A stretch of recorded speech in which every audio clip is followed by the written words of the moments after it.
Hare Krishna. In the last 1 week of Japa Talk, I am just going to give you a quick summary. We began with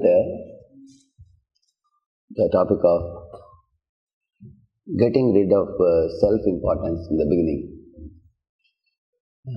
The real consciousness is Krishna is the center of the universe. Everything revolves around him. Everyone is at his beck and call, including the 33 crore devotees.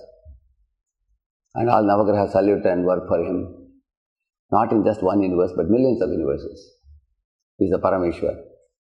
And not recognizing this fact, considering oneself to be very important, puts us in a very deep bodily consciousness called Abhinivesh, material absorption.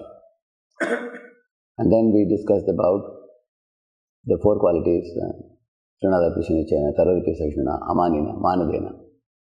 Lord Nityananda Prabhu practiced this Srinada Prishnichana by keeping a thread in his mouth and bowing down to people and begging them to chant the holy name. And he practiced Tararipi Sakshana by tolerating Madai hitting him on his head and still continuing to give him the holy name. Marke Premadi.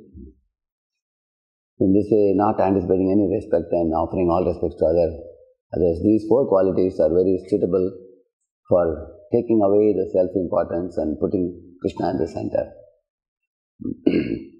Then we discussed about how all the other paths like karma, jnana, yoga, their focus is not on God, their focus is on themselves.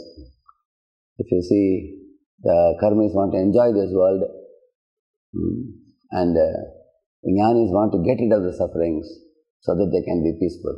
The yogis want siddhis so that they can show off. So in this way, the karmi wants proprietorship, jnani wants enjoyership, yogis want controllership. So because of this type of consciousness, Prabhupada in many of his purports has repeatedly taught this point that bhakti is beyond all these things. Bhakti mukti siddhi kami sakale ashanta. Krishna bhakti nishkama ateva shanta. So bhakta's focus is Krishna's lotus feet. Who is Krishna's mother? Who is Krishna's father? Who is Krishna's dearest friend? Which is the mountain Krishna loves the most? Which is the river he loves the most? Which is the place he likes to live?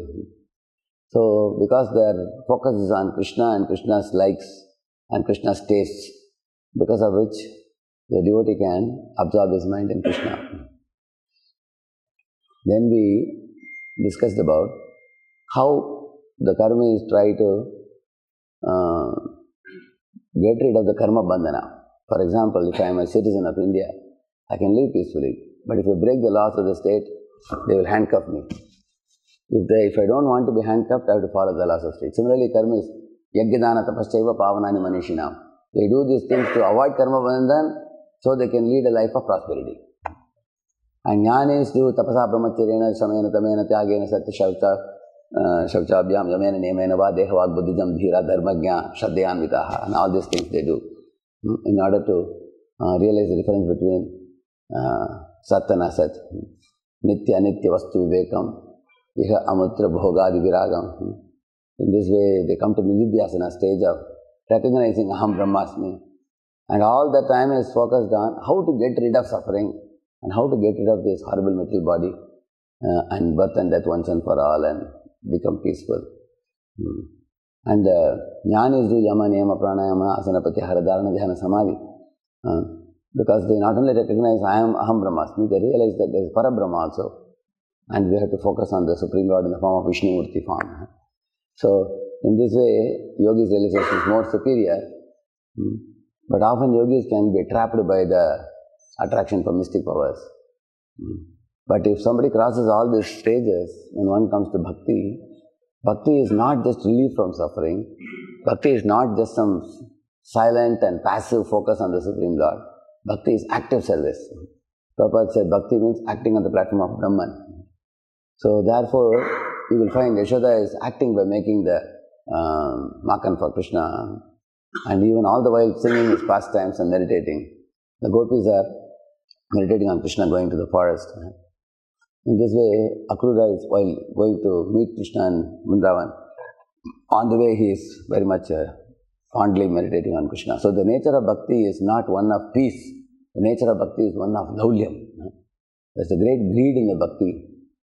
In many temples you will find they put cows lifting their head and calling out Krishna, or you find the elephants running towards the Lord. Both sides you will find, because our mind is compared to elephant. When we become serious devotee, then like elephant very fastly runs, run towards the Lord. Or you find the peacocks in the temples, because the peacocks dance when they see the cloud in the sky. Similarly, we see Shyam Sundar, the hearts of the devotees dance like peacocks. So in this way, the devotee develops fondness. And for us to come to that platform of bhakti, one more thing we were discussing about this, we have to change our outlook from material outlook to spiritual outlook. Arche Vishnu Shiladi Gurushan Adhamate Vaishnu Jati Buddhi Vishnu Arva Vaishnavanam Kalimala Madane Padati Timba Buddhi Sri Vishnu Namni Sakala Kalushige Shabdi Samanya Buddhi. And then Sri Vishnu Taditara Samadhir Yasava Naraki Saha. So Rupa Goswami talks about what is material vision, material outlook.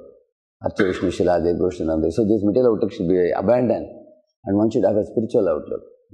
And with spiritual outlook we can practice bhakti. And having accepted the spiritual outlook given by the Vaishnava Acharyas through the 64 principles that Srila Rupa Goswami has given, and faithfully adopting it in our life, gradually our respect for spiritual items will increase, our attraction, our respect, our admiration, all these things will increase. The gift that a sadhaka gets by adopting these steps which I told till now is that one will be able to awaken feelings in the heart. Like Jagannath is looking at Lord Chaitanya dancing in front of the Rath car, and he is developing feelings. And Lord Chaitanya is dancing in front of Jagannath, and he is also awakening feelings. Lord Chaitanya is seeing Ramananda Rai, and he is developing some spiritual feelings. Ramananda Rai is looking at Lord Chaitanya, he is developing spiritual feelings. Akrura is entering Vrindavan, he is awakening some spiritual feelings for the Lord. Otherwise, our heart is like a dead stone. So, by cleansing these impurities arising from karma, jnana, yoga and all these things, and accepting Krishna is the only proprietor, controller and enjoyer, and accepting the bhakti path under the guidance of one of its spiritual master in Vaishnava Parampara, then the feelings will arise. And when the feelings arise in the heart of a devotee, at that time when the devotee calls out the holy name, it becomes a Shuddhana. Like Yashoda is calling Krishna's name with love. The cupboard friends are calling Krishna's name with love. So in this way, one will gradually come to the point of Shuddhana by getting rid of all the different kinds of material upadhi, sarva upadhi, vinirmuktam tatparatmena nirmalam, rishikena rishikesha sevanam bhakti vichyate. So, to put all these things in one capsule, how does the devotee attain Krishna's shelter is Sharanagati, about which we will discuss in the daytime today in 2 sessions. Harinam Prabhu ki. Let's offer our humble obeisances unto all the Vaishnava devotees of the Lord who are just like the sacred devotion of mercy, full of compassion for the fallen conditioned souls. Vancha kalpatarubhyascha kripa sindhubhya eva cha patitanam pavanebhyo vaishnavebhyo namo namaha. Ananta koti Vaishnava vrinda ki. Vaishnava Thakur Srila Prabhupada ki, Namacharya Haridas Thakur ki,